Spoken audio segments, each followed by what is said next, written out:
Hey everyone, welcome back to Corporate Decoder, the place where we decode the language of Wall Street.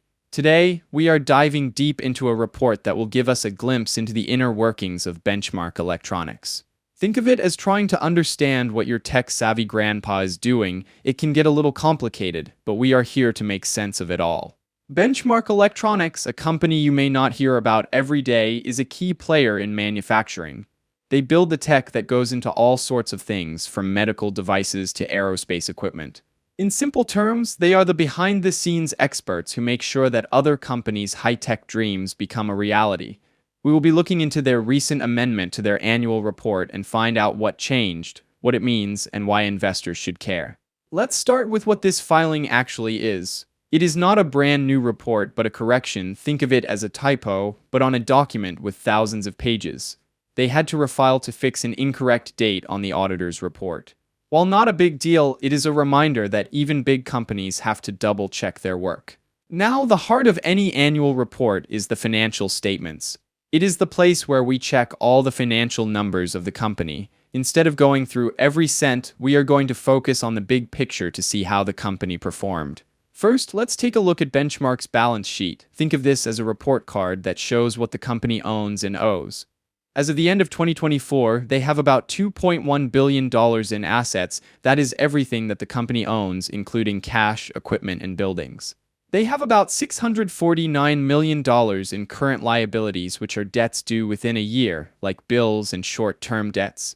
Their total shareholders' equity or net worth is a little over $1.1 billion. So essentially, if they sold everything they own and paid their debts, this is what's left over. Moving on to the income statement or profit and loss statement, which shows how well the company made money during the year. In 2024, Benchmark had sales of $2.6 billion with a net income or profit of $63 million.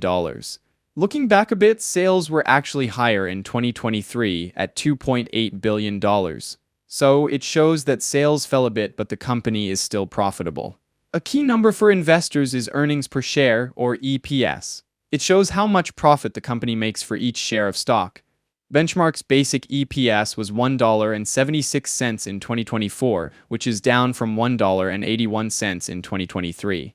This difference shows that while the company is making money, profitability on a per-share basis took a small hit, and shareholders take note of these changes.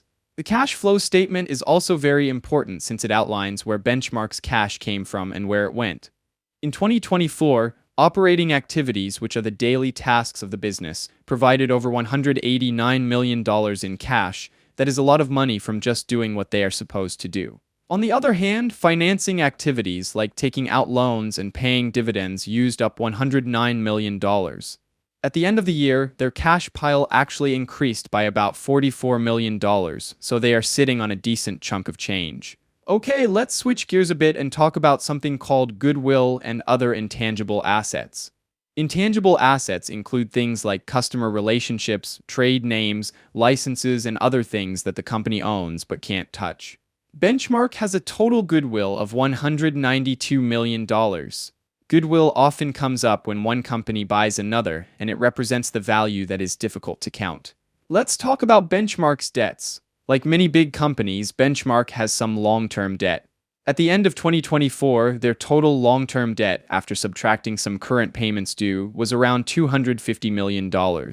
This means that they owe this money for more than a year. The company needs to keep up with this amount, otherwise it might fall into some serious problems. Also, it is important to remember that the company uses operating leases to use buildings and other assets for the period that they need to be used, without actually buying it. As of the end of 2024, they had about $109 million in these long-term operating lease debts. It's like renting instead of buying, and they are on the hook for these lease payments. Now let's check in on their stock, the thing that you can buy if you want to own a piece of Benchmark. They have different types of stocks, and they have authorization for millions of shares, but the most important thing here is that they use that stock to pay their employees as well as raise money as needed. It seems like they have a good handle on their number of shares outstanding. Taxes are a fact of life, even for big companies. The report tells us that Benchmark's income tax expense for 2024 was about $20.6 million. These numbers depend on a lot of things. A company's financial report always has to carefully track and plan for their tax commitments. Finally, the report mentions some documents that are incorporated by reference that includes documents with more information. Think of it like extra reading material for the super interested. Now, what does this all tell us about Benchmark Electronics? They are clearly an established business with a solid history in what they do. The key trend seems to be revenue. While they are still profitable, sales dropped a little in the last year. They are dealing with significant tax regulations that impacts their net profitability. To sum it up, Benchmark Electronics seems to be sailing on reasonably calm seas, with some minor storms. The underlying stability and a smart approach to cost management keeps things on course. Thanks for watching Corporate Decoder, where we try to make complicated things simple. If you enjoyed this video, please subscribe, like, and comment.